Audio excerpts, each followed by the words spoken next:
Greetings, everyone.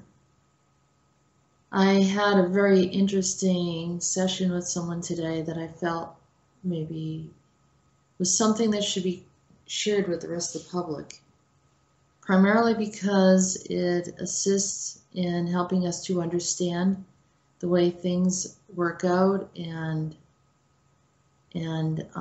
preventative measures that are being done in ways that are seen and unseen.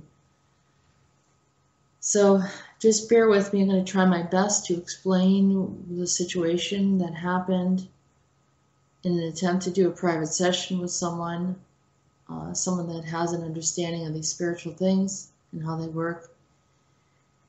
It opened up that he had been in the 18th parallel.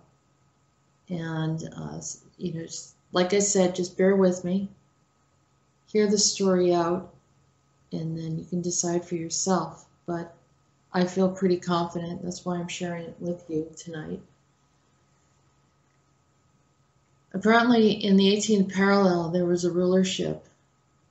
There was somewhat of a kingdom. There was a being that showed up in that reality, and everyone that he went around, I want to call him an assassin. And he had anyone he was near, that especially the rulers in charge, died. And then when they came in his presence, almost like he was like the Black Death. And the intention was to wipe out the civilization there on the 18th parallel. And most of the rulers died except for one of the daughters, who ended up taking over the reign since she was the final heir. And she had children, they weren't old enough. But the problem was that the energy also brought in a form of mayhem and problems and conflicts.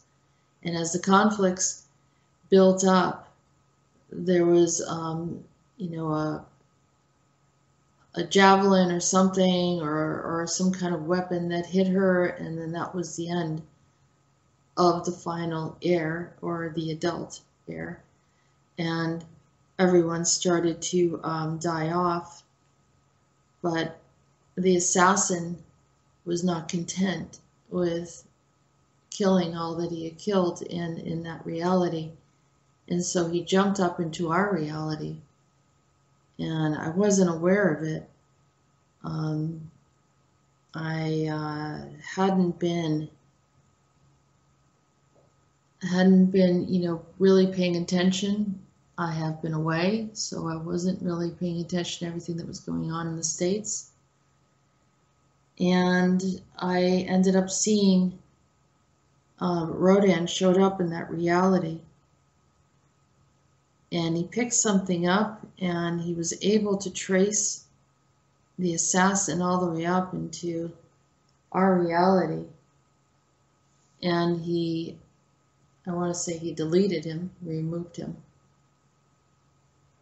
So I'm hoping that this is protects whatever it is that's supposed to happen, as far as the disclosure and opening up the information regarding what Trump says that he wants to do. But I did see that Rhodan was looking out for him, and to some of you, Rhodan is Odin. So he was looking out for President Trump, because certain things won't be able to happen without certain people in place. And, we need to try to keep things in order. And I'm asking everyone to be strong and try to not get too out of control with anything, and not get in any fear. Everything's going to be resolved as it should. So that's my message for tonight. As I said, we're always working to try to help protect the planet as a whole. And those that were intruding, clearly this assassin was from off-world, from another parallel or moves in and out of parallels. And I'm glad to see that he no longer exists. But that doesn't mean that it resolves everything just yet. So I'll keep you posted and let you know if anything else comes up, but I just want to share this with you. And let's bond together. Whatever happens in one country affects everyone else. It's all a ripple effect. So let's try to keep things at a minimum. And remember that we know who the rulers are, who are not the rulers. We know that there are inequities and all of that. But we can't see any change unless we all stick together in some way. So with that said, be safe, be at peace, and know that you are cared for. Have a good evening.